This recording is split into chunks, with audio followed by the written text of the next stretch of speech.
मैं इस वक्त मौजूद हूँ डस्का में। खान साहब ने लाहौर से लॉन्ग मार्च का आगाज़ कर दिया है, जो डस्का और सियालकोट से होता हुआ इस्लामाबाद पहुँचेगा। और हम जानेंगे डस्का की आवाम से कि क्या वो इस लॉन्ग मार्च का हिस्सा बनेंगी या नहीं। लॉन्ग मार्च का ऐलान कर दिया है, लाहौर से इस्लामाबाद के लिए लॉन्ग मार्च निकल रहा है, तो क्या ये डस्का की आवाम लॉन्ग मार्च का हिस्सा बनेगी? मुझे नहीं लगता कि डस्का की आवाम लॉन्ग मार्च का हिस्सा बनेगी, इसलिए कि कारोबार तो पहले ही नहीं है, सब गरीब लोग तो परेशान है पहले ही।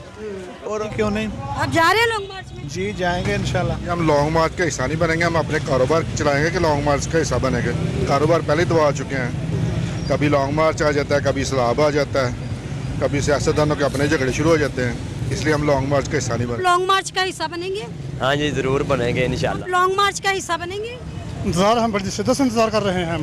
अच्छा। हाँ जी, इमरान खान का अजीम लीडर है, हम उसका राह तक रहे हैं कब आए इधर। जी नाज़रीन, तो देखा आपने अवाम की मिली जुली राय है। कुछ लोग बोलते हैं कि हमें लॉन्ग मार्च का हिस्सा बनना चाहिए और कुछ लोगों का कहना है कि हम अपने कारोबार पे तवज्जो देंगे। किरण चौधरी, वश न्यूज़, डस्का।